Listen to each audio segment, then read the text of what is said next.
এই সংস্কারের প্রয়োজন বিভিন্ন সময়ে দেখেছি। সংস্কারের প্রয়োজন ছিল, এটা বাংলাদেশের প্রত্যেকটা মানুষ সচেতনভাবে এটা উপলব্ধি করত।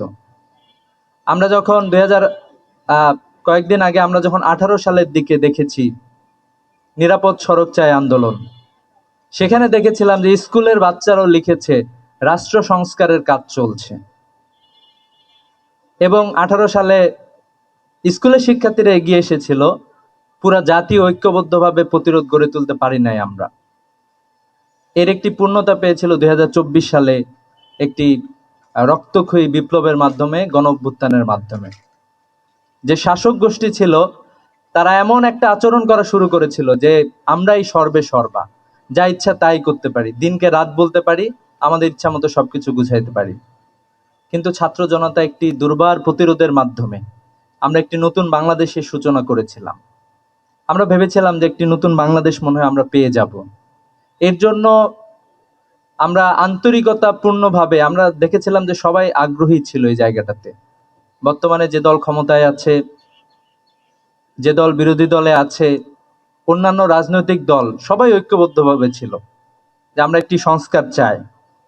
তো এরই ধারাবাহিকতায় এই যে সংস্কারটা হওয়া দরকার এবং জনমত এটার সংস্কারের পক্ষে জনমত প্রতিফলিত হয়েছে, এ ধরনের একটি জনবান্ধব ইস্যুতে ডাকসুর ভিপি সাদিক কায়েমকে ধন্যবাদ জানাতে চাই, ডাকসুকে ধন্যবাদ জানাতে চাই যে বাংলাদেশের ছাত্র রাজনীতিতে যে সকল ছাত্র সংগঠন আছে তাদের সবাইকে দাওয়াত দিয়েছে। আমি খোঁজখবর নিয়েছিলাম যে সবাই এখানে আসতেছে কিনা, তো আমি দেখলাম যে মোটামুটি সবাইকে দাওয়াত দেওয়া হয়েছে, ছাত্র দল থেকে শুরু করে সবাইকে দাওয়াত দেওয়া হয়েছে। কিন্তু আমরা যতটুকু বুঝলাম যে সবাই আসলে সংস্কারের মানসিকতা সবসময় ধরে রাখতে পারে না। আজকে আমরা এখানে দেখেছি দুইটা দল এখানে আছে, স্পেশালি ছাত্র অধিকার পরিষদ আছে, ছাত্র সমাজ আছে, তাদের যে মাদার পার্টি এটা হচ্ছে সংসদে সরকার দলীয় এজেন্ডা বাস্তবায়ন করতেছে, তারা আসলে এটার প্রতিবাদ জানাইছে, প্রজন্মের সাথে এসে তারা ঐক্যবদ্ধ হয়েছে।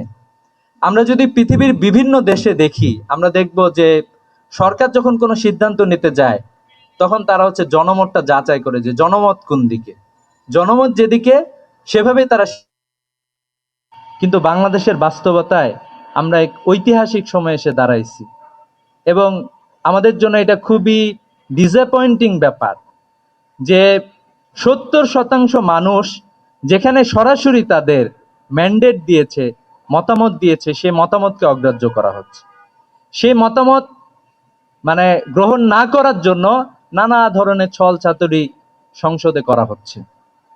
এটা আমাদের জন্য দুঃখজনক। নির্বাচনের আগে আমরা দেখছিলাম আমাদের বর্তমান যিনি প্রধানমন্ত্রী, উনি আসলে হা ভোটের পক্ষে প্রচার প্রচারণা চালিয়েছিলেন যে সংস্কার হোক দেশের, বড় বড় কথা বলেছিলেন, 31 দফা দিয়েছেন। আমরা আশ্বস্ত হয়েছিলাম যে সবাই তো সংস্কার চায়, জামাতও চায়, বিএনপিও চায়, অন্যান্য দল সবাই আসলে সংস্কারগুলো চাচ্ছে, দেশটা সুন্দরের দিকে ধাবিত হবে, এটাই আমরা ভাবছিলাম, এটাই আমরা চাইছিলাম। কিন্তু আমাদের বর্তমানে আমরা যেটা দেখতে পাচ্ছি যে আসলে এখানে বর্তমান প্রধানমন্ত্রী একবার নিশ্চুপ হয়ে আছেন। উনি মনে হয় কেউ কোনো জায়গা থেকে সুতা নাড়াচ্ছেন, মাঝে মাঝে একটু হাসেন, কথা বলেন। এই যে উনি প্রচার প্রচারণা চালালেন হা ভোটের পক্ষে, সংসদে না ভোটের পক্ষে, এবং এই যে অধ্যাদেশ বাস্তবায়ন হবে না, এইগুলো নিয়ে তার সংসদ সদস্যরা আলাপ তুলতেছে।